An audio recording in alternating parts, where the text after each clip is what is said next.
Entrar agora, né?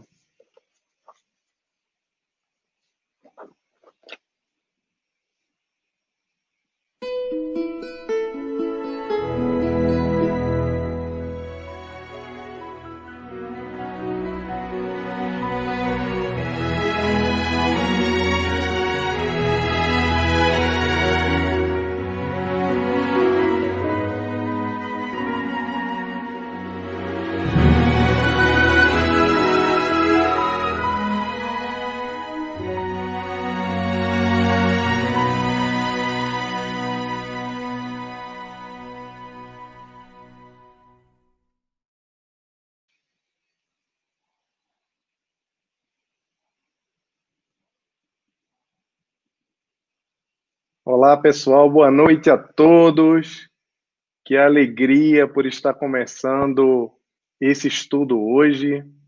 Para quem já me acompanha há algum tempo, já sabe o tempo que eu estou preparando esse estudo do Obreiros da Vida Eterna. Eu queria dar uma boa noite aí a todo mundo que chegou antes, né? A Silvia, a Regina, a Catarina, o Daniel lá do Rio, a Socorro, a Sheila, todo mundo que está aí nos acompanhando, a Avani. Pessoal, muito boa noite. Eu estou muito animado hoje, muito feliz, porque hoje nós vamos começar esse estudo do Obreiros da Vida Eterna, que é esse livro aqui, minha edição antiga, aquela edição menorzinha que eu adoro. Gente, eu queria contar um pouco para vocês, brevemente, a minha história com esse livro. Eu recentemente tomei a decisão de reestudar a obra de André Luiz. Já tenho feito isso com Emmanuel há alguns bons meses.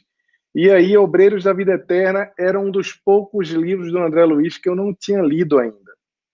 Olha que curiosidade. E aí, como eu estava estudando a série toda, e eu comecei a estudar a série do André Luiz para poder compreender alguns mecanismos que a espiritualidade usava lá na erraticidade, em especial nas colônias espirituais, para, confesso a vocês que, para compreender um pouco o processo de tecnologia, para suportar o trabalho que nós estávamos fazendo aqui. E aí o Obreiros da Vida Eterna, que é o livro da série, da coleção A Vida no Mundo Espiritual, que vem logo depois do Missionários da Luz, foi um livro que eu comecei a ler para cumprir tabela, digamos. É até feio assim eu me expressar dessa forma para vocês, mas eu falei, vou ler esse livro, já que eu vou ler a série toda, eu não tinha lido ainda, e eu vou continuar a série toda. Foi quando eu comecei a me conectar com o livro de uma forma tão poderosa como eu lembro pouquíssimo que um livro fez com a minha vida. Eu lembro de Paulo Estevam, que eu li há muitos anos. Eu lembro de alguns livros do Harari, que eu gosto bastante também, que fez com que minha cabeça mudasse significativamente. Obreiros da Vida Eterna, junto com Pensamento e Vida, são os livros que, ao longo do último ano, construíram mais a forma como eu penso e compreendo algumas coisas. E aí, hoje, nós estamos começando esse estudo do livro. Esse estudo, eu vou explicar mais ou menos como vai funcionar. Gente, a gente não vai fazer um estudo de leitura do livro todo. Para quem já leu o Nosso Solar, leu Os Mensageiros, leu Missionários da Luz e até leu O Obreiros da Vida Eterna, vai lembrar que é um livro que traz uma narrativa. O livro tem poesia, tem lição, o livro tem uma série de coisas que se complementam naquela fórmula André Luiz de nos contar a vida no mundo espiritual e que nos encanta e toca o nosso coração de uma forma muito singular. Eu pretendo subdividir esse estudo em alguns blocos e nós vamos entender como vai funcionar ao longo do nosso estudo propriamente dito. Eu queria que vocês também participassem, trazendo perguntas. Vou pedir ao Rafael, o pessoal da Rede Amigo Espírita, para colocar um ou outro comentário já na tela, para poder a gente fazer essa interação. E aproveitar já e agradecer ao José Aparecido, que já há um tempo estava me chamando para participar aqui com a Rede Amigo Espírita em um programa, e eu estou feliz de a gente começar esse estudo novo do André Luiz. Bom, hoje nós vamos falar sobre o prefácio. E vamos entrar um pouquinho também no capítulo 1 do livro. Para quem não leu ainda, vale lembrar que é bem importante a gente tentar antes fazer uma leitura prévia dos estudos, porque o estudo aqui não vai ser um estudo, como eu falei, de leitura e de interpretações, digamos, corriqueiras. Nós vamos tentar entrar em alguns mecanismos e nos easter eggs. Easter eggs é como os adolescentes chamam de coisas que estão escondidas dentro do livro. Esse livro, como é um livro que é estudado e é mencionado para falar sobre os processos e mecanismos de desencarne, toda vez que alguém quer falar como é que acontece o desencarne, lembra do Obreiros da Vida Eterna, porque ele é muito citado por conta disso. Mas eu vou trazer para vocês outras coisas que muitas vezes nos escapam na leitura um pouco menos atenta. E são essas coisinhas que eu quero dividir com vocês, que me tocaram profundamente, que eu espero que toquem a vocês também, e que vocês compartilhem com os amigos. Então, já pedindo para todo mundo aí, igual youtuber, para curtir o vídeo aqui na Rede Amigo Espírita, porque isso ajuda ao conteúdo ter um alcance maior dentro dos algoritmos da internet, que me acompanha e vê o quanto que eu falo sobre isso, e também compartilhar com os amigos o vídeo para chamar mais gente para fazer o nosso estudo. Então vamos lá, pessoal, vamos começar. Como eu falei para vocês, eu estou muito, muito, muito animado para a gente começar a entender um pouco essa obra maravilhosa, que, como todas as outras obras que foi psicografada por Francisco Cândido Xavier, tem o prefácio do nosso querido Emmanuel, que era o grande responsável pela tarefa mediúnica do nosso querido Chico Xavier. Mas antes de começar aqui a falar um pouco sobre o prefácio dessa obra, e eu não sei se acontece com vocês, mas eu conheço muita gente, inclusive isso acontecia muito comigo antigamente, que não lia os prefácios da obra. Eu tenho certeza que depois que a gente fizer esse estudo desse prefácio, quem não gosta muito de ler os prefácios e introduções vai entender por que perdeu tanta coisa e vai voltar em vários prefácios para ler, para ver as coisas, como as coisas são sofisticadas ali na apresentação. Inclusive, quando são feitas por Emmanuel. Não dá para a gente perder qualquer texto que é escrito por Emmanuel. Mas, como eu falei, antes da gente falar aqui dos obreiros, eu queria lembrar um pouco dos prefácios que acontecem em Nosso Lar, que é o primeiro livro da coleção do mundo, da vida no mundo espiritual. Quem quiser lembrar aí, escrever já aí dizendo quais são os outros livros, para poder todo mundo ficar sabendo, já anotado, tá? O primeiro é o Nosso Lar, o segundo é Os Mensageiros, o terceiro é o Missionários da Luz e, por fim, o Obreiros da Vida Eterna. Pessoal, uma particularidade que acontece no prefácio das obras anteriores é que no prefácio do Nosso Lar, André Luiz nos apresenta um novo amigo. Ele traz a apresentação de quem é André Luiz, que é a primeira obra, estava debutando ali junto à mediunidade do Francisco Cândido Xavier, e Emmanuel apresenta quem era André Luiz e nos fala sobre uma particularidade, uma curiosidade que é muito comentada até hoje no movimento espírita. Pouca gente sabe como é que surgiu o nome André Luiz. A gente sabe que muito provavelmente ele foi o médico Carlos Chagas ou Oswaldo Cruz. Tem uma discussão sobre quem foi efetivamente o André Luiz. Mas quando o Nosso Lar foi editado, quando o Nosso Lar chegou ao nosso mundo, foi logo depois daquele processo que Chico sofreu por conta dos familiares do Humberto de Campos. A maioria do movimento espírita sabe desse assunto, que está relacionado lá ao irmão X e etc. E aí, um belo dia, Chico estava lá no seu quarto, junto com o seu irmão, que estava dormindo, né? O irmão estava dormindo e entra aquela entidade e se apresenta para o Chico. E aí o Chico perguntou, meu irmão, qual é o seu nome? Quem é você que eu não lhe conhecia? E aí a entidade que parou para responder, olhou e viu a pessoa que estava dormindo e falou: como é o nome desse rapaz que está dormindo aí? Aí ele falou: é o meu irmão, André Luiz. Pois bem, a partir de agora, eu também me chamarei André Luiz. Algumas pessoas não conhecem essa história, é uma história muito bacana de como André Luiz se tornou André Luiz e trouxe o pseudônimo para a sua obra. Uma outra curiosidade é que depois, nos Mensageiros e nos Missionários da Luz, no prefácio, depois eu vou explicar para vocês porque isso é muito importante que eu estou falando, viu, gente? Eu não estou enchendo linguiça aqui do conteúdo. É que tanto em Mensageiros como no Missionários da Luz, Emmanuel fala, designa quem são os Mensageiros e Missionários da Luz.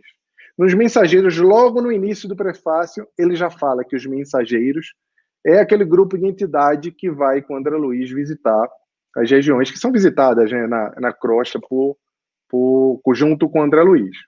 No Missionários da Luz acontece a mesma coisa. Em ambos ele fala sobre a questão do véu que estava sendo rasgado, de que agora nós entendíamos que existia uma vida no mundo espiritual, mas que os missionários da luz estavam indo lá fazer uma determinada tarefa aqui. Eu não vou dar spoiler, mas Missionários da Luz é um livro que fala bastante sobre a atividade mediúnica na casa espírita. Diferente do prefácio aqui, que se chama Rasgando Véus, também, o prefácio do Obreiros da Vida Eterna, ao longo do prefácio todo, Emmanuel não fala quem são os obreiros da vida eterna. Em momento algum ele fala que os obreiros da vida eterna é o grupo de entidade que está indo com André Luiz para uma missão que eu daqui a pouco vou falar para vocês que missão é essa. Então, mais para frente, aqui no nosso estudo, a gente vai falar um pouco por que Emmanuel não fala quem são os obreiros da vida eterna aqui. Não são, vou dar um pequeno spoiler só, não são só esses espíritos que estão vindo em missão, mas, geralmente, as pessoas que estudaram a série André Luiz interpretam como se, por ser um segmento do Missionários da Luz e dos Mensageiros, por ser uma obra que pertence a uma série, que os obreiros da vida eterna são aqueles espíritos que estão vindo apenas. Eu não vou falar mais, senão eu vou estragar a surpresa de vocês e a gente não vai fazer igual como é série da Netflix. Então, eu vou ler um pouquinho aqui para a gente interpretar o que Emmanuel nos traz de forma brilhante. O homem moderno, pesquisador da estratosfera e do subsolo, esbarra ante os pórticos do sepulcro, com a mesma aflição dos egípcios, dos gregos e dos romanos de épocas recuadas. Os séculos que varreram civilizações e refundiram povos não transformaram a misteriosa fisionomia da sepultura. Aí, um pontozinho que eu destaquei aqui. Milenário ponto de interrogação. A morte continua ferindo sentimentos e torturando inteligências. Já fazendo a conexão com o conhecimento de agora, pessoal. Ó, a Jeanette está falando que foi Carlos Chagas. Carlos Chagas aqui, ó. Carlos Chagas, né? Maravilha. Fazendo conexão com agora, no livro Homo Deus, o Yuval Noah Harari, ele fala que a agenda do homem agora, depois de ter vencido a peste, vencido a fome e vencido a guerra, e quando fala vencido, não quer dizer que isso não está acontecendo mais no mundo, mas que isso não mata mais como matava antigamente. O homem agora se ocupa da agenda que ele chama agenda da felicidade. Ele se ocupa de duas coisas. Se ocupa de estudar como pode ser mais feliz, compreender como pode ser mais feliz, e, ao mesmo tempo, se ocupa de uma outra coisa, que é vencer a morte. Olha que ousado. Startups no mundo inteiro, empresas como o Google, estudando para saber como o homem pode viver mais. Que quando fala vencer a morte, se fala em imortalidade, e a teoria científica hoje não fala em imortalidade, fala em amortalidade. E o que seria a amortalidade? A amortalidade, que é um atributo que Harari fala que é o do homem do futuro, é a capacidade que o homem vai ter de viver muito mais do que ele vive hoje. Ele vai continuar, vai desencarnar da mesma forma, vai continuar desencarnando por causas não naturais, mas por razões naturais, o homem vai aumentar exponencialmente a sua vida aqui na Terra. Isso é Harari que fala, um estudioso atual, e via de regra, quando a gente lê isso, cria um pouco de estranhamento por conta do conceito do amortal, do imortal e do processo que a gente entende da reencarnação. Só que tem um detalhe aqui que eu fui pesquisar quando eu fiquei intrigado na leitura do Homo Deus, quando Harari fala que a agenda do homem agora era a agenda da imortalidade ou da amortalidade, e eu vi que na Revista Espírita, de maio de 1858, tem uma conversa com o espírito de Moza. E nessa conversa com o espírito de Moza, é perguntado para ele qual a duração da vida de um espírito encarnado em um planeta que não o nosso, planeta diferente da Terra. E aí o Moza, o espírito de Moza, que estava lá, respondeu curta nos planetas inferiores, mais longa nos mundos como este, onde tenho a felicidade de estar. Em Júpiter, ela é em média de 300 a 500 anos. Olha que curiosidade. Ou seja, é essa amortalidade que fala no Homo Deus. Me parece que caminha um pouco com esse pensamento dos mundos de regeneração ou de mundos melhores do que o que hoje vivenciamos aqui na Terra. Então faz um pouco de sentido que as conquistas tecnológicas e a revolução científica vai nos ajudar com esse processo de longevidade. Vou continuar aqui um pouco para a gente ler, pessoal. Se vocês concordam, gente, pode escrever aí que eu estou lendo os comentários aqui dentro do StreamYard, tá?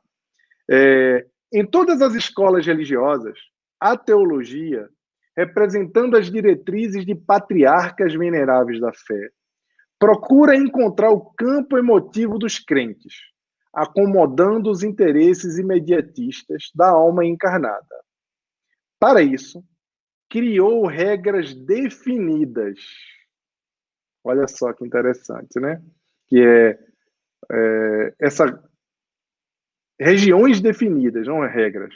Para isso, criou regiões definidas, tentando padronizar as determinações de Deus pelos decretos dos reis medievais, lavrados à base de audaciosa ingenuidade. Eu grifei essa partezinha aqui de que a religiosidade da teologia criou regiões definidas para padronizar as determinações de Deus. Tem uma profundidade muito grande aqui, que me lembra um pouco o estudo que Paul Johnson, que é um historiador que eu gosto muito também, fez. Ele tem 2 livros, A História do Povo Judeu e A História do Cristianismo. E na História do Cristianismo, ele fala bastante sobre o período que Jesus vivia, e uma das coisas que ele falava, que aparece também lá na História do Povo Judeu, é o quanto o judaísmo naquela época e a maioria das religiões eram religiões tribais. Eram religiões circunscritas a um povo, a um costume, a um clã, a uma tribo. E o cristianismo, ele libertou a crença dessas amarras tribais e explodiu, trouxe um caráter universalista para a religiosidade. Ou seja, Jesus trouxe essa proposta universal quando ele falou que todos são irmãos, que todos são filhos de Deus e que não mais estariam salvos aquelas pessoas que seguiam uma religião ou que eram ou que pertenciam só a um povo.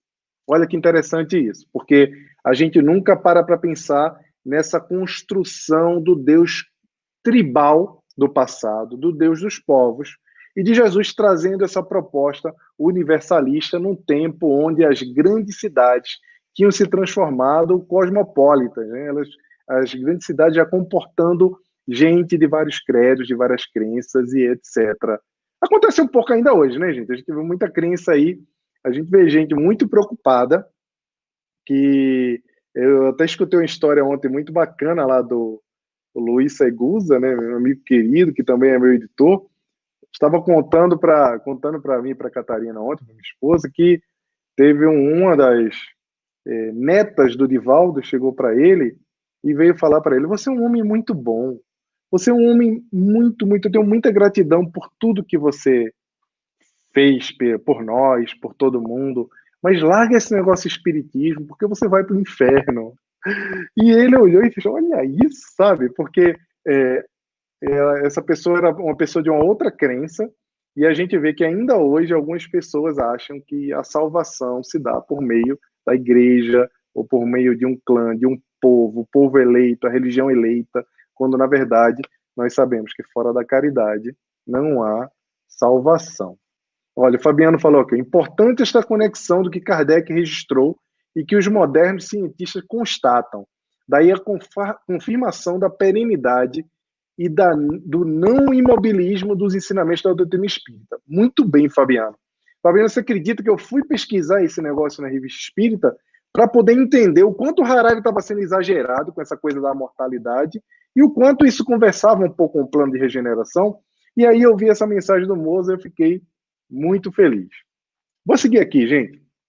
Indubitavelmente, estamos lendo, só para lembrar para quem chegou agora, o prefácio do livro Obreiros da Vida Eterna, de André Luiz, psicografado por Francisco Cândido Xavier.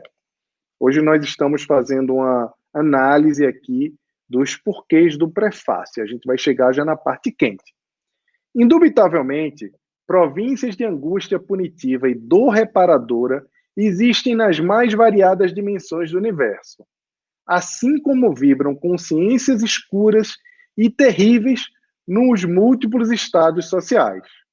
No entanto, o serviço teológico nesse sentido, não obstante respeitável, atento ao dogmatismo tradicional e aos interesses do sacerdócio, estabelece o non plus ultra, que não atende às exigências do cérebro nem aos anseios do coração.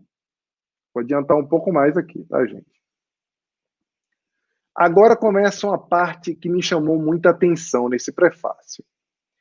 Como transferir imediatamente para o inferno a mísera criatura que se emaranhou no mal por simples influência da ignorância, que se dará, em nome da sabedoria divina, a um homem primitivo, sedento de dominação e de caça, a maldição ou o alfabeto? Por que processo? Presta bem atenção nisso aqui. Ele está perguntando. Gente, em resumo, estamos falando de justiça divina aqui, tá? Céu e inferno na veia. Esse capítulo, então, já para trazer para vocês do que ele fala, quem quiser ir buscar e entender um pouco mais, vai lá no livro Céu e Inferno, no capítulo 4, no texto, o inferno, tá? Esse capítulo, essa parte aqui do prefácio, Emmanuel se dedica, boa parte dele, a fazer uma elucidação sobre o conceito de céu e inferno. Então, Céu e Inferno, de Allan Kardec, que é um livro da codificação kardeciana, vai lá para entender que Emmanuel começa agora a nos colocar para pensar sobre como a justiça divina pode ser pior do que a justiça dos homens, porque quem fez o mal, quem errou, quem não teve acesso a informações, vai para o inferno. E quem conseguiu nascer num povo X, que era um povo mais espiritualizado, ou teve acesso à doutrina dos espíritos também, vira uma pessoa salva, né? 300 a 500 anos, a Vani está perguntando aqui, um beijão aí para a Vani, 300 a 500 anos, Vani. O Moza respondeu que as encarnações lá em Júpiter duram esse tempo, está na Revista Espírita de maio de 58. E o Harari fala sobre isso no livro Homo Deus, logo na introdução também, que se chama Agenda do Homem agora, ou Agenda Humanitária, eu não lembro agora. Eu vou continuar aqui focando para trazer esses ensinamentos que o Emmanuel traz para a gente. Dentro das mesmas razões, como promover ao céu, em caráter definitivo, o discípulo do bem que apenas se iniciou na prática da virtude? Sou um discípulo do bem, perturbei a minha vida inteira e agora eu estou me iniciando na prática da virtude. Eu já vou para o céu? Que gênero de tarefa caracterizará o movimento das almas redimidas na corte celestial. Formar-se-iam apóstolos tão só para a aposentadoria compulsória? E aí, pessoal, como é que vocês acham que é lá a corte celestial? Fizemos o bem, somos pessoas maravilhosas, chegamos lá então e estamos aposentados agora. Porque lá, todo mundo tocando harpa, todo mundo com aquelas indumentárias lindas, igual de 2000 anos, não tem problema, não tem pizza também. Olha, Fabiana, já pensou, não tem pizza? Eu vou chegar lá, do jeito que eu estou agora na minha condição, e eu vou perguntar. A Catarina vai perguntar para o camarão, eu vou perguntar para o pizza. Vai ser uma loucura, não vai dar certo, né? Eu vou ter chegado por engano lá no céu. Não consigo chegar ainda. Eu ainda gosto das coisas que ainda me aprisionam ao planeta Terra. Então, será que nós já iríamos para esse céu, para essa aposentadoria compulsória? Aí Emmanuel pergunta, como haver-se no paraíso o pai carinhoso cujos filhos fossem entregues a Satã? Como é que o pai, muito bom, foi para o paraíso e sabe que os filhos estão no inferno? Olha que difícil seria para esse pai. Que céu é esse? Se eu estiver no céu e meus filhos estiverem no inferno, isso já não é mais o céu para mim, que eu vou estar preocupado com os meus filhos. Então, Emmanuel traz essa elucidação que Allan Kardec nos traz de uma forma brilhante no livro Céu e Inferno, que, para quem não lembra, é um desdobramento de uma parte do Livro dos Espíritos, que é o terceiro livro do Livro dos Espíritos. Por sinal, vale a pena pegar a pergunta 1011 e 1011A para também entender um pouco o conceito de purgatório, de céu e de inferno, para quem não quiser ler o Céu e Inferno todo ainda, para dar uma olhadinha o que Kardec fala sobre isso. E aí, Emmanuel, só pulando um pouquinho aqui, pessoal, estaria a autoridade divina perfeita e ilimitada, tão pobre de recursos, a ponto de impedir, além do plano carnal, o benefício da cooperação legítima que as autoridades falíveis e deficientes do mundo incentivam e protegem? Gente, para aqui. Eu nem separei esse ponto aqui para a gente olhar, mas é bom a gente entender. Isso já vai dando um pouco da dinâmica do que vai ser esse livro. Espera aí. Que alegria se reservará a esposa fiel e dedicada que tem um esposo nas chamas consumidoras? Né? Como é que Deus perfeito, infinito, tem uma compreensão tão limitada, digamos, né? Como é que ele teria essa compreensão tão limitada que aquelas criaturas falíveis e deficientes, elas não seriam protegidas por nós, que somos pessoas que já temos um certo entendimento? Ou o próprio Deus não protegeria essas criaturas? Ou seja, errou, vai diretamente lá para o inferno. Ou negar-se-iam possibilidades de evolução aos que atravessam a porta do sepulcro, ou seja, quem vai para o mundo espiritual, sob limitações de várias ordens. Há caminhos evolutivos para todas as formas e todos os seres? A palavra trabalho seria desconhecida nos céus quando a natureza terrena reparte missões claras de serviços com todas as criaturas da crosta planetária, desde o verme até o homem. Todos nós temos funções aqui na Terra. Do verme ao homem, todos têm um trabalho a executar e a desempenhar nessa engrenagem que é a vida aqui no planeta Terra.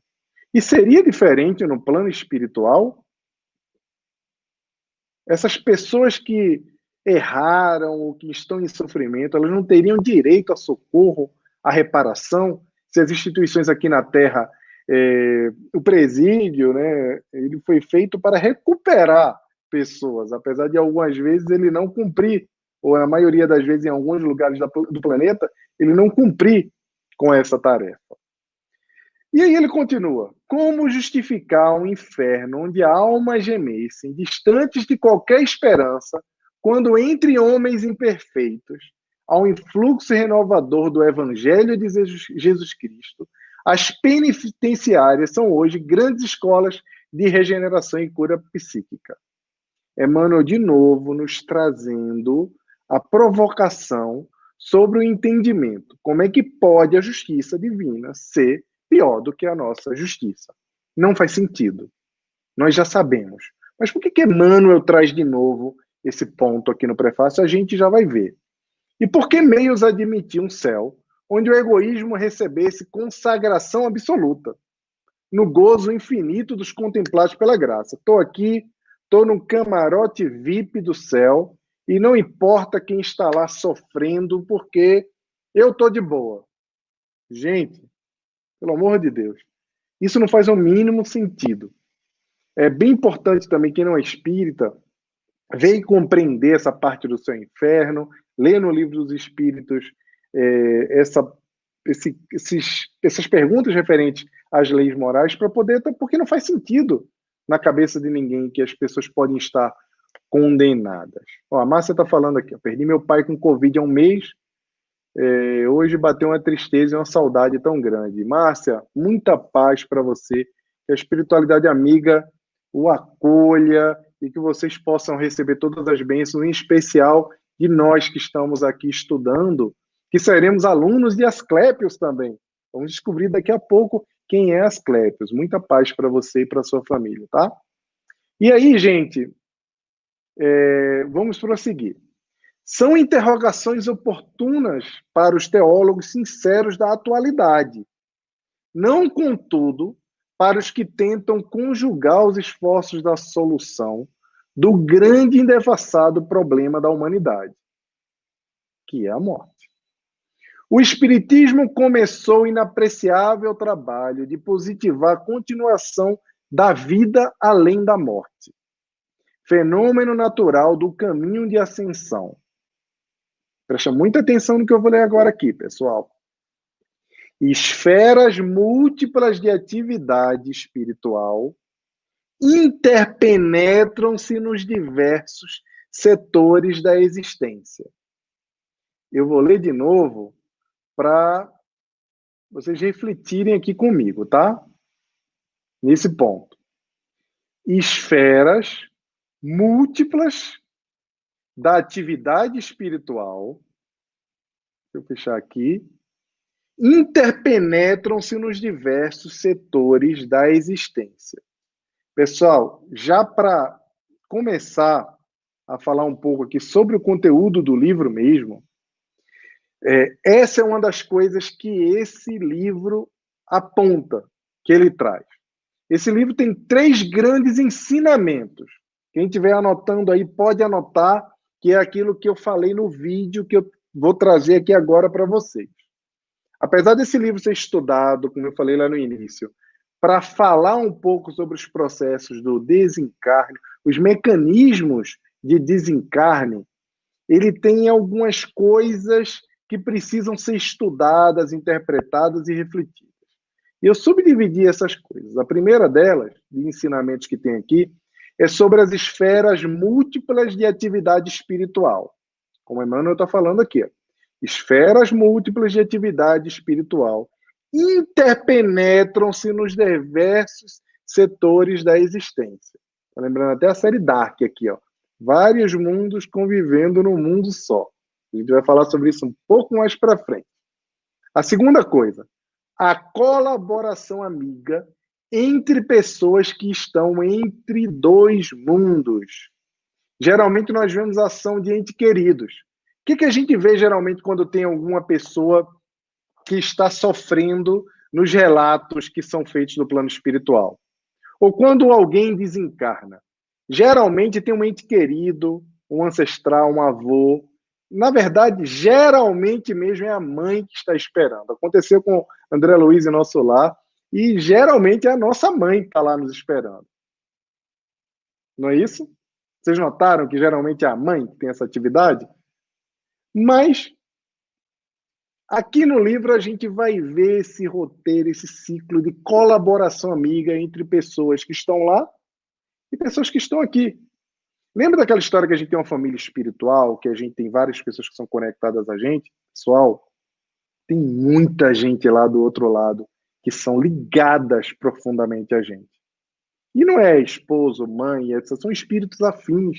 A gente vai ver um pouco sobre isso aqui e vocês vão ver como é linda a forma como isso se encaixa. E a terceira coisa, bem importante que tem nesse livro, que merece um destaque muito especial, é o poder da intercessão. Aquelas chamadas preces de intercessão, aquelas preces que a gente pede para que as pessoas, para que a providência divina interfira para dar saúde para aquela pessoa, para dar longevidade, para trazer alguma graça. A gente vai ver o poder dessas preces numa passagem belíssima aqui nesse livro. Quem já leu sabe o que eu estou falando. Quem não leu ainda vai se emocionar novamente aqui junto comigo. Tenho certeza que eu vou me emocionar novamente. E aí, Emmanuel continua. A morte não extingue a colaboração amiga. Olha lá o que eu falei. O amparo mútuo, a intercessão confortadora, o serviço evolutivo. Ou seja, a morte não interrompe os nossos laços. Não estou falando aqui da nossa mãe que desencarnou, dos nossos avós que estão lá. Estou falando de outros tipos de conexões, parte delas que estão relacionadas à nossa atividade no bem. Isso é que é interessante. E aí, Emmanuel volta nas dimensões vibratórias do universo, falando novamente da interseção dos vários ciclos da vida que existem no universo. As dimensões vibratórias do universo são infinitas, como infinitos são os mundos que povoam a imensidade. Ninguém morre. O aperfeiçoamento prossegue em toda parte, não só aqui na Terra. Continuamos nos aperfeiçoando também no plano espiritual. A vida renova, purifica e eleva os quadros múltiplos de seus servidores, conduzindo-os vitoriosa e bela à suprema união com a divindade. E aí, Emmanuel fala, apresentando o novo trabalho em que André Luiz comparece rasgando véus, por isso que o título do prefácio é Rasgando Véus, lembramos-nos de que Allan Kardec, o inesquecível codificador, refere-se várias vezes em sua obra à erraticidade. Para quem não sabe, para quem começou a estudar o Espiritismo agora, pessoal, a erraticidade é a vida no plano espiritual, é o intervalo entre uma encarnação e outra. Consideramos que o espírito está na erraticidade quando ele está entre essas duas encarnações, onde estaciona considerável número de criaturas desencarnadas.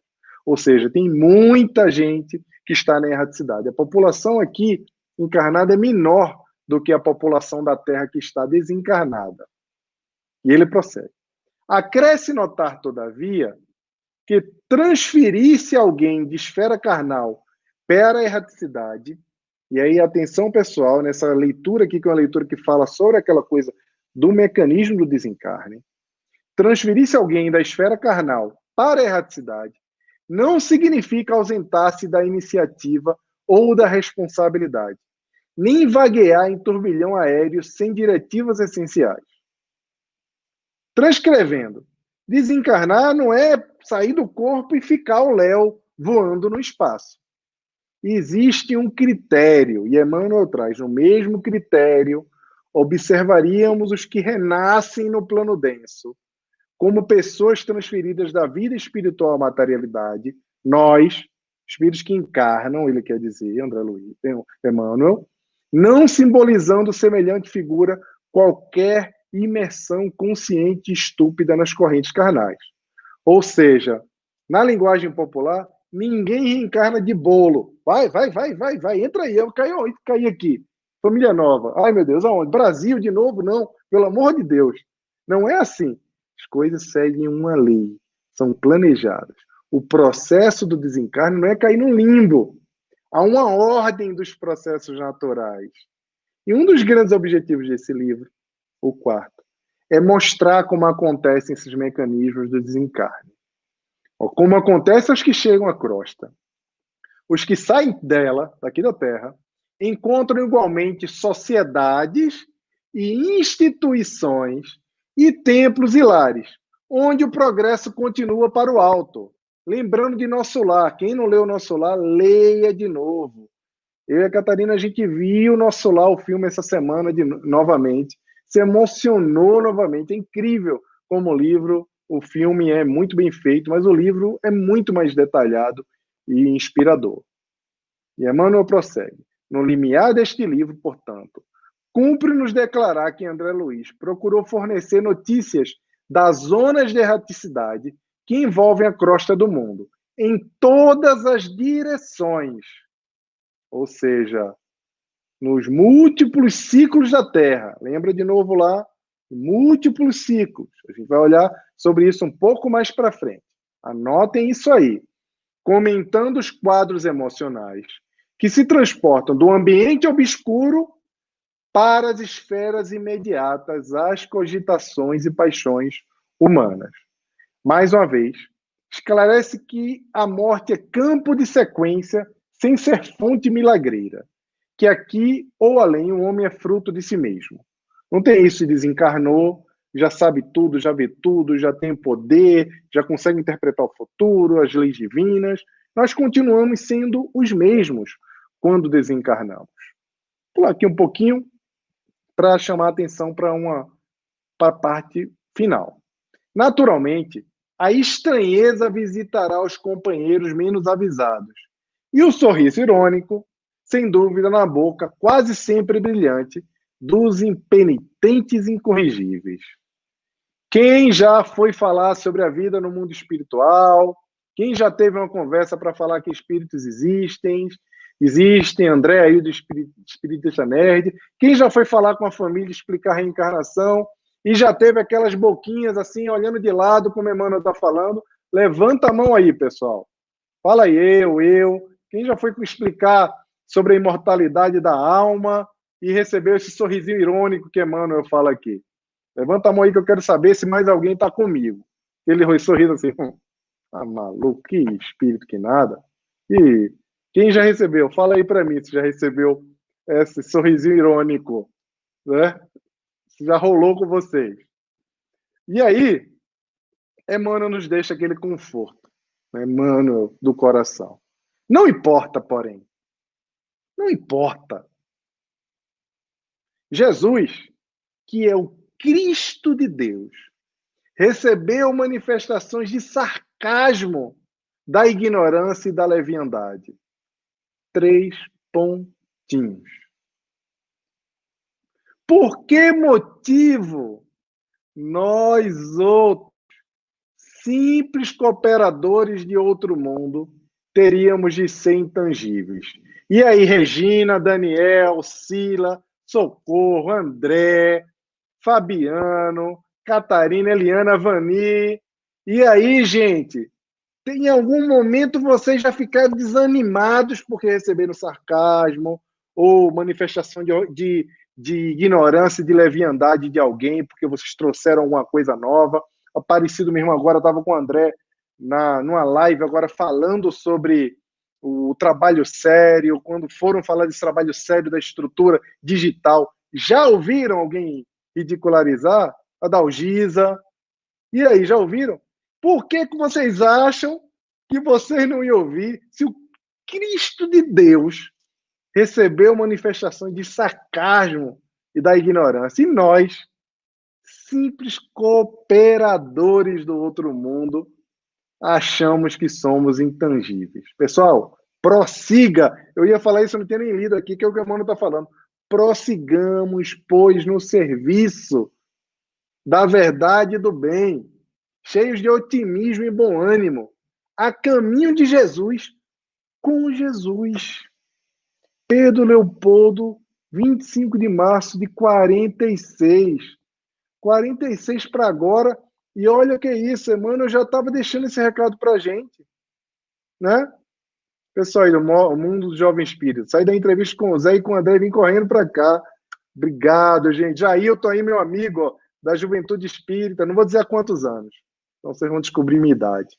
Mas é bastante tempo, né, gente? Inscreve aí, gente, pelo amor de Deus, hein? Quando a gente estava lá no Bezerra de Menezes. Se tiver alguém do Bezerra de Menezes, aí eu mando um grande abraço, que não é a instituição que eu comecei, todo mundo sabe que eu comecei no Missionários da Luz, com 13 anos, aquela história da fome que eu falei lá no... Quem quiser olhar, vai lá no Instagram do Espirituoso que eu conto a história que eu cheguei no Espiritismo por fome, mas não é fome passando fome, era fome mesmo, estava com fome. Vai lá dar uma olhada.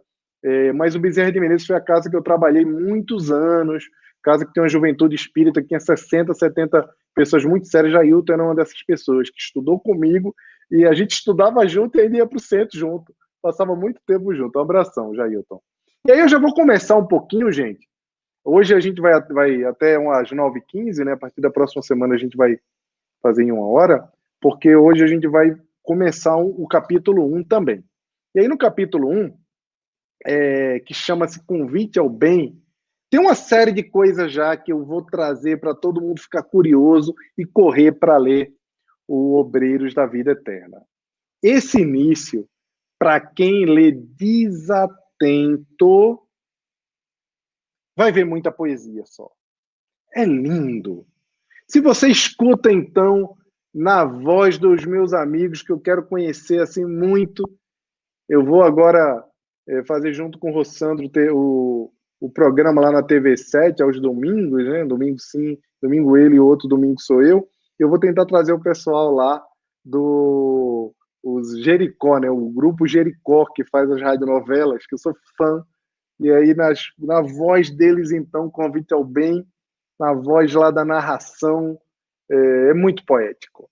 E aí eu vou trazer essa poesia agora para vocês, mas eu vou estragar um pouquinho essa poesia, porque tá cheio de easter eggs aqui, tá cheio de mensagens subliminares aqui, e eu preciso trazer para vocês verem esse livro com outra perspectiva. E aí André Luiz começa, agora é o André Luiz. Antes de iniciar os trabalhos da nossa expedição socorrista, o assistente Jerônimo conduziu-nos ao Templo da Paz. Eu vou parar aqui, gente. 2 linhas. Assistente Jerônimo. Para quem não sabe, o assistente Jerônimo é o cara que vai chefiar a expedição de André Luiz. Por alguma razão, ele é chamado de assistente. Eu achei bem interessante chamá-lo de assistente. Ele é um assistente, o cara que vai acompanhar e chefiar. Assim como André Luiz usa um pseudônimo, os livros de André Luiz estão cheios de pseudônimos que têm significado. E o Aloysio tem falado isso de uma forma linda no trabalho que ele está fazendo, do Evangelho, na obra de André Luiz, que é aqui na Rede Amigo Espírita também, que vocês têm que ver. Quem não viu ainda o Aloysio, para tudo que está fazendo na vida e vai estudar o Aloysio, que é aquele que faz o miudinho, que é o estudo do Evangelho, versículo a versículo. É lindo o trabalho dele. Quem não conhece, pelo amor de Deus. E aí, dentro desses nomes que o André Luiz escolhe, também tem alguns pseudônimos, pessoal. E alguns deles têm alguns significados também. Eu sei que a gente às vezes acha os nomes meio estranhos, alguns deles. Até que aqui não são tão estranhos. Mas eles têm um significado. E aí, quando ele falou assistente Jerônimo, fui tentar buscar quem seria esse assistente Jerônimo. Quem é que está por trás dessa expedição do Obreiros da Vida Eterna? Esse nome aqui me parece ser uma homenagem a São Jerônimo.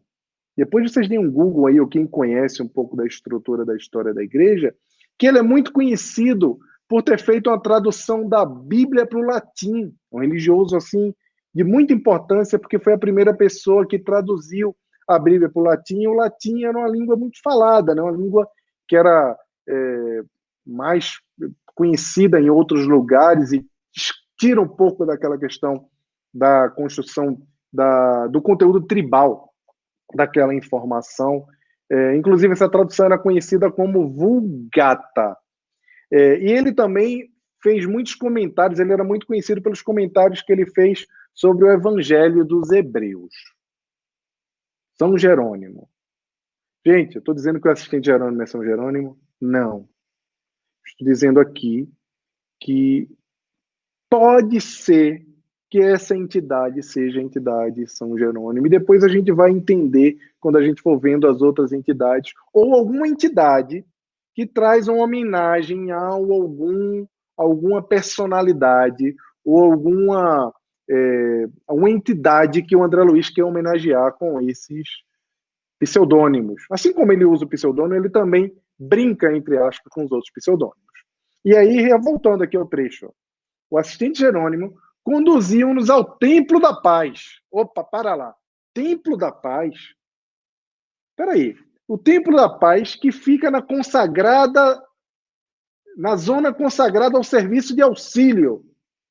Pessoal, vocês já viram, vocês lembram dos ministérios de Nosso Lar?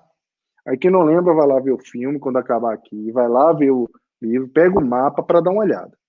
Um dos ministérios do Nosso Lar é o Ministério do Auxílio. É lá onde fica o hospital, do lado onde André Luiz trabalhava. É uma região onde ainda tem comida, é uma região ainda que está recebendo, tem aquelas câmeras que recebem as pessoas que chegam do umbral. Não sei se vocês lembram disso. E o Templo da Paz fica lá, nessa zona consagrada ao serviço de auxílio em Nosso Lar. Estão falando aqui em Nosso Lar.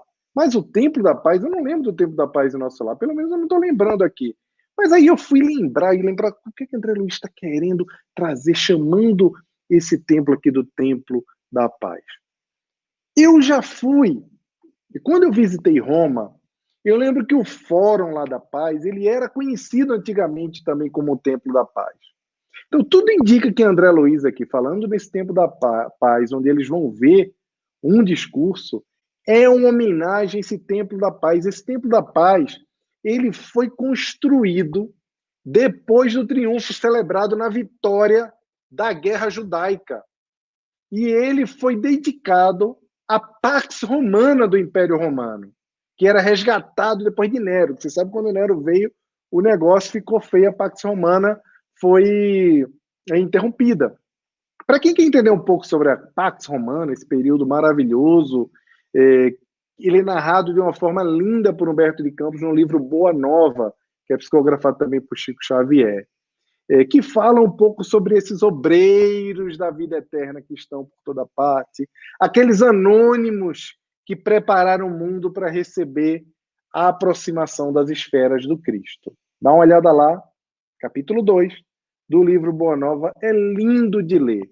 E esse Templo da Paz é uma homenagem que é rendido aqui ao Templo da Paz Romana, que hoje é aquele Fórum Romano, uma homenagem que André Luiz traz aqui também a esse templo, né, essa referência que ele faz a Roma.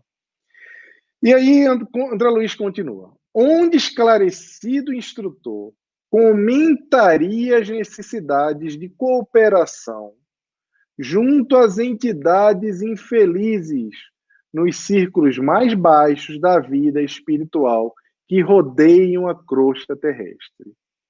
Logo no início, no primeiro parágrafo, André Luiz resume um dos objetivos do livro. Quase metade do livro ele vai falar sobre isso. E o discurso desse benfeitor, que vai falar em seguida, que é o Albano Metello, ele fala sobre essa cooperação as entidades infelizes que rodeiam a crosta. E agora começa a poesia. Então se preparem comigo, quem tiver música bonita, coloca aí, para a gente ver essa poesia, esse trecho belíssimo que André Luiz narra, que eu vou ler para vocês. A maravilhosa noite derramava inspirações divinas. Ao longe, constelações faiscantes semelhavam-se a pérolas caprichosamente dispostas numa colcha de veludo imensamente azul. O céu. A paisagem lunar oferecia detalhes encantadores. Picos e crateras salientavam-se à nossa vista, embora a considerável distância, num deslumbramento de filigrana preciosa. Para quê? Quando a gente não é muito de poesia, quando a gente quer logo consumir o conteúdo espiritual, quando a gente quer logo ver o que André Luiz está falando para nosso entendimento espírita, é o tipo de texto que passa rápido. Tá falando do céu aqui, é poesia para começar livro de forma bonita. Não existe nada por acaso aqui. Nada é colocado para encher linguiça na obra de André Luiz. Eu vou continuar. Fulgurava o Cruzeiro do Sul como símbolo sublime, desenhado ao fundo azul escuro do firmamento. Muita atenção. Canopus, Sírios e Antares brilhavam infinitamente, figurando-se-lhe balizas radiosas e significativas do céu.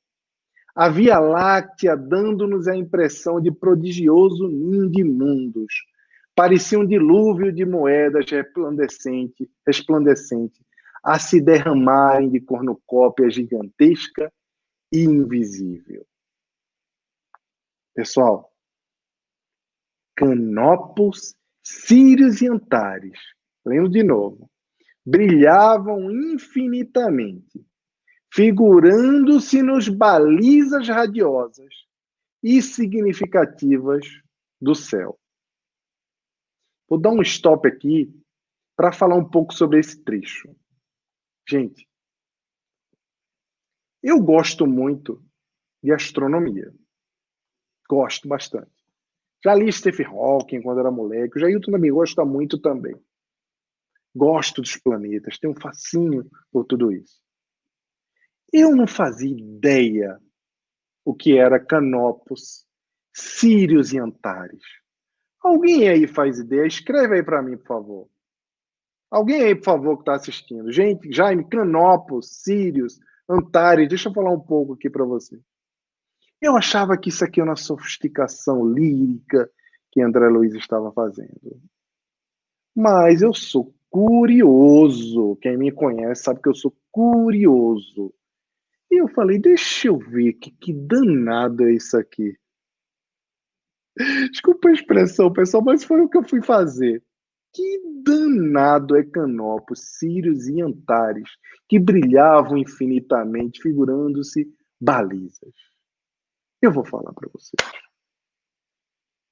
Se a mediunidade de Chico Xavier não existisse, ele era o maior gênio, foi o maior gênio da história da humanidade. Esquece Einstein, todo mundo. Da Vinci, esquece. Porque o que vem aqui é genial. Não dá para uma pessoa. Chico estudou até que ano? Quarta, quinta série do fundamental? Eu não fazia ideia. Canopus é a segunda estrela mais brilhante do céu. Canopus é 22.000 vezes maior do que o nosso Sol. Canopus. É que eu não consigo compartilhar aqui com vocês, que eu não estou como administrador. Na próxima semana eu vou estar. Eu vou mostrar para vocês projetado no espaço isso aqui. Como é que é? Ou eu vou depois deixar para vocês darem uma olhada no site. Eu fui lá ver onde eles estão. Tô curioso. Sírios é a primeira estrela mais brilhante do céu. A estrela mais brilhante do céu que você vê é Sírios. Ela brilha 22 vezes mais do que o nosso céu. Sol. E Antares tem um raio de aproximadamente 883 vezes o raio do Sol. Está do lado do Sol. Antares. Tamanho de Antares. 883 vezes o raio do Sol. E a presença de Antares no céu, ela serviu durante muitos anos para indicar o caminho do Polo Sul para o homem, para os navegadores e etc. Até a bússola se tornar uma unanimidade, todo mundo acreditar e entender como a bússola funcionava. Só que tem um detalhe aqui, gente. Até hoje, as sondas espaciais utilizam Antares como a referência de posicionamento no céu. Até hoje elas são equipadas, elas utilizam Antares como a referência. E André Luiz fala aqui depois, ó, preste atenção. Figurando-se nos balizas radiosas. O que é baliza, pessoal? Baliza não é alguma coisa que serve de referência? Eram balizas para aqueles espíritos que estavam ali em nosso lar, dando ideia de onde eles estavam. O homem nem tinha ido à Lua ainda. E André Luiz, por Chico Xavier, estava lá em Pedro Leopoldo, sem acesso a saber o que é Canopus, Sírios e Antares. Tem como ver isso? Nos traz essa beleza de referência como balizas radiosas no céu, convidando-nos a meditar nos segredos excelsos da natureza divina e as suaves virações noturnas, osculando-nos a mente em êxtase. Olha que lindo. As suaves vibrações noturnas beijavam-lhes a mente em êxtase. Passavam apressadas, sussurrando grandiosos pensamentos, antes de se dirigirem às esferas distantes. Gente, que coisa linda. Vocês entenderam a profundidade desse livro? Entenderam a profundidade das coisas que estão aqui? André Luiz poderia ter colocado 3 estrelas quaisquer, 3 astros quaisquer, qualquer coisa aqui, mas ele colocou o mais brilhante, o segundo mais brilhante, e o terceiro, que era referência de baliza para as espaçonaves do futuro e que servia também como referência de baliza para eles. Não por acaso, a casa transitória de Fabiano, que vai aparecer aqui, é uma casa, como se fosse não uma colônia espiritual, que é uma casa, é uma mini colônia, posso chamar assim, vai. Ela como é que chama? Móvel. Como se fosse uma mega espaçonave que se move lá na erraticidade. Vou seguir aqui, tá? Vou dar uma olhada aí, pessoal, nas estrelas. Então, eles foram para esse discurso e se juntaram a outras entidades. Várias entidades eram interessadas naquela palestra da noite. Eles não eram os únicos que estavam ali no Templo da Paz. E eram entidades de todas as condições que estavam ali. E aí ele descreve pela primeira vez o grupo. Seguíamos o assistente Jerônimo, que nós já falamos do assistente, o padre Hipólito, a enfermeira Luciana e eu, constituindo pequena equipe de trabalho, incumbida de operar na crosta planetária. Durante 30 dias, trabalho deles, aproximadamente. E qual era o objetivo?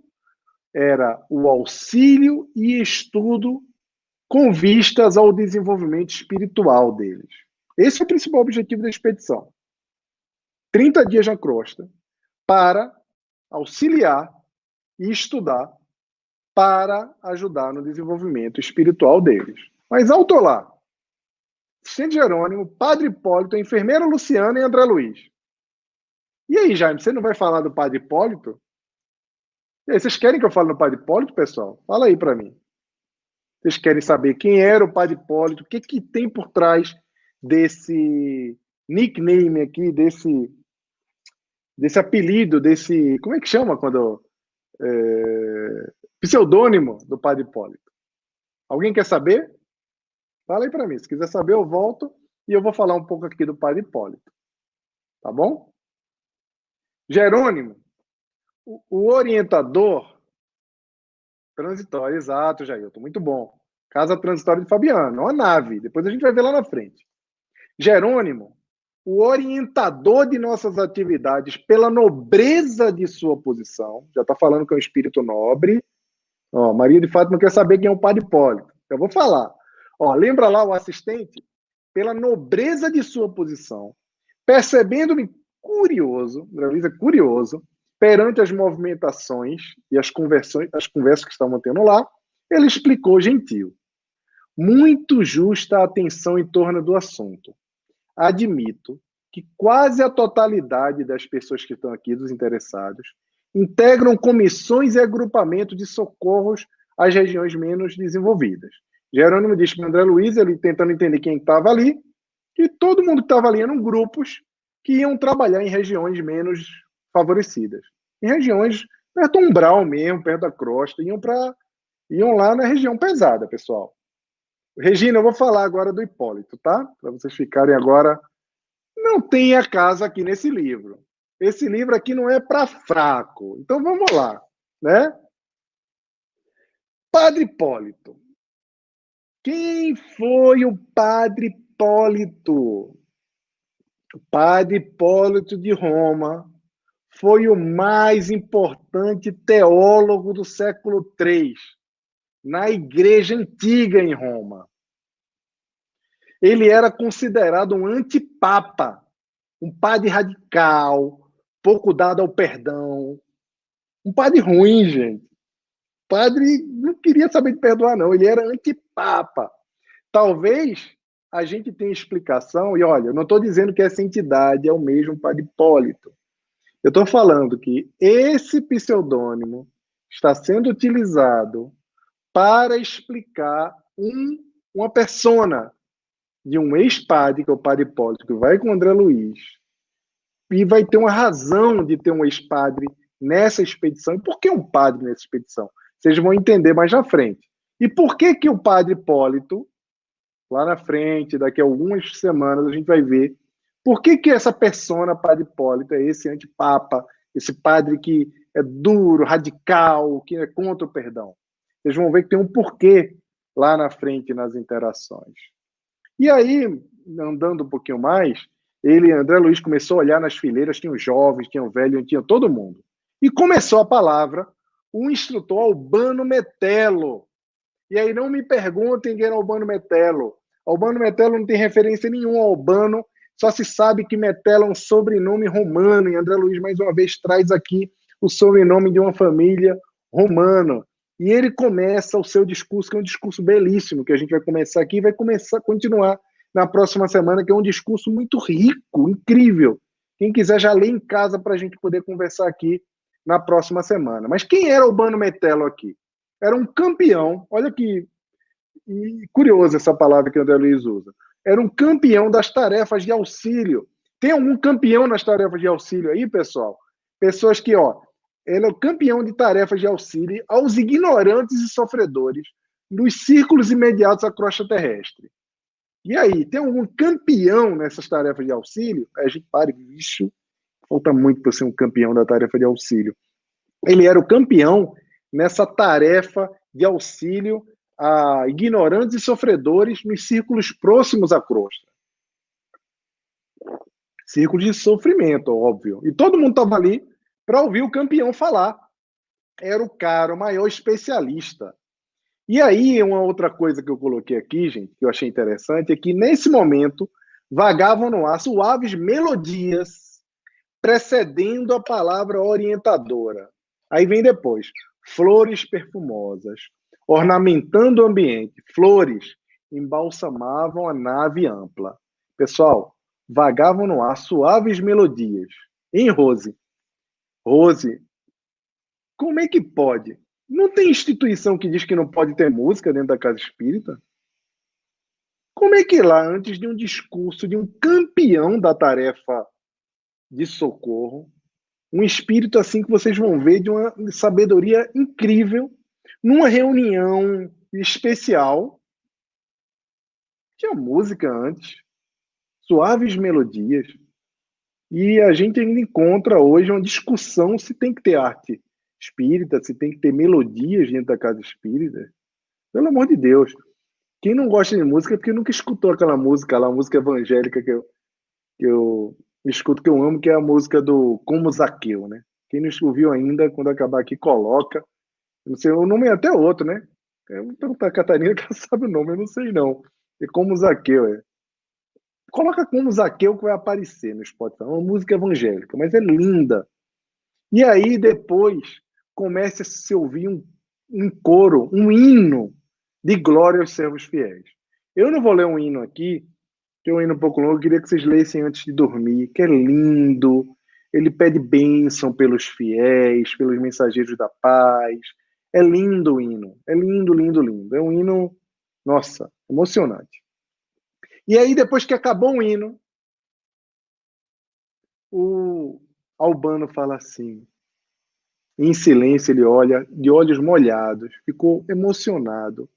E ele, muito alegre, apesar de emocionado, depois de ter ouvido aqueles cânticos todos, né, ele saudou o pessoal e fala assim, eu não mereço, amigos, o preito do carinho desta noite.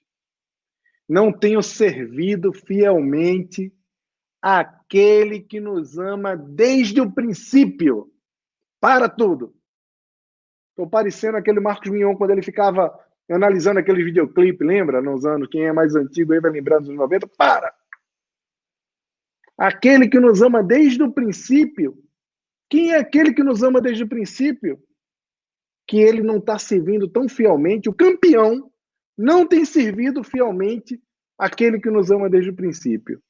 Gente, se ele, o campeão, não está servindo, imagina eu.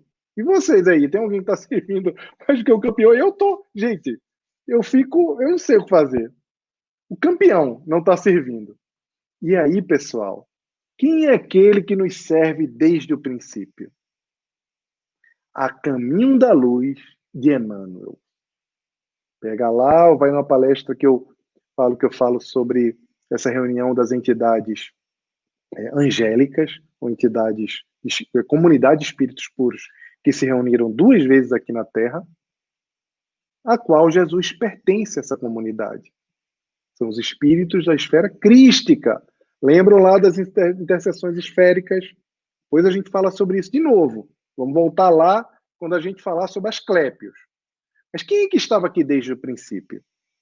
Jesus. Lembram lá no Caminho da Luz? Quando essa comunidade de espíritos puros se reuniu 2 vezes? A primeira, quando a Terra se deslocava da nebulosa solar, para plantar os pródimos da vida.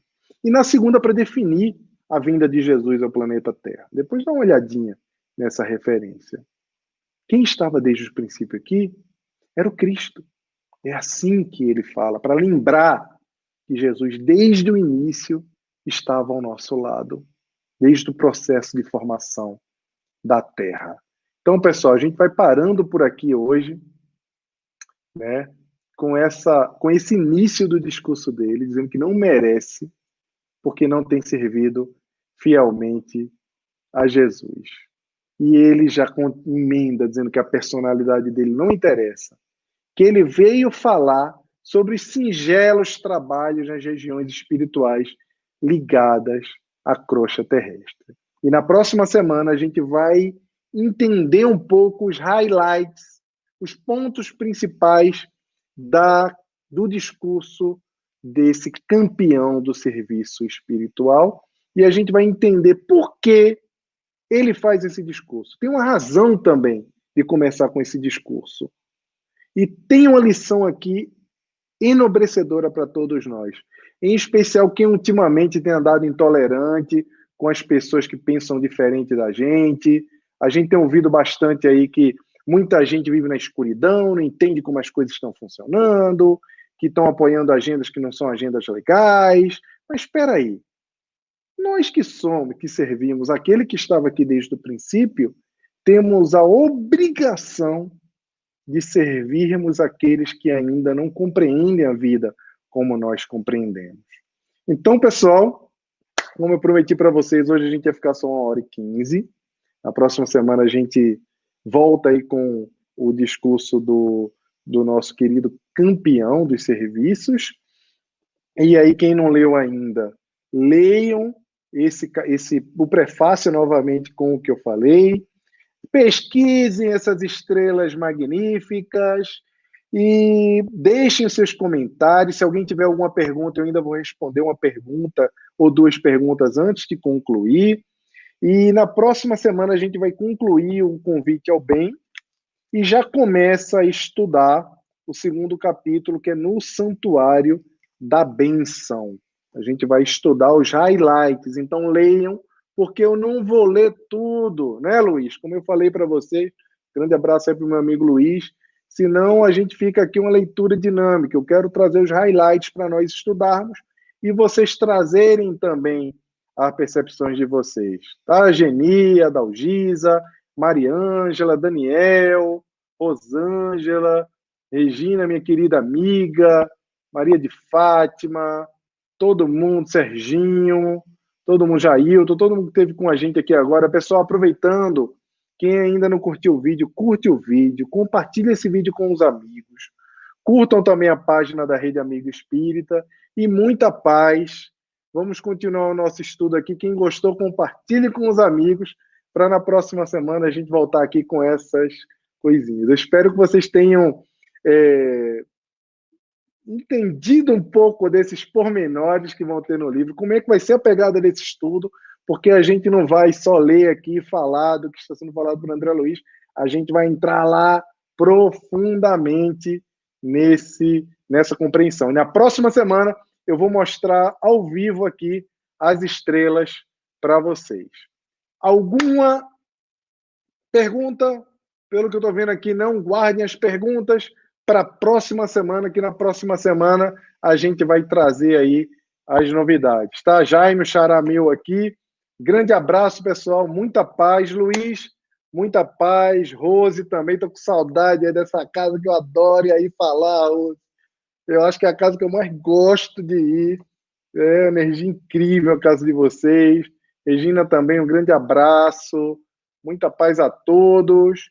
E nos encontramos na próxima semana, às 20 horas aqui, todos nós alunos de Asclépios, todos nós aqui somos alunos de Asclépios, e dê uma pesquisada depois. Sheila, um grande abraço para você, a Dora também aí, um grande abraço, pessoal, Fabiano, pessoal lá do Antônio Pereira de Souza, que é a instituição que eu faço parte aqui em São Paulo, a Geni também. Vamos aprofundar o Obreiros da Vida Eterna. Eu prometo que quando tiver no segundo, terceiro capítulo, no segundo capítulo, vocês já vão estar apaixonados por esse livro. Tá bom, gente? Então, ó, muita paz, fiquem com Deus, que agora vou começar o Evangelho no Lar aqui com a minha esposa. Não esqueçam de fazer o Evangelho no Lar de vocês também. E até a próxima semana, alunos de Asclépios.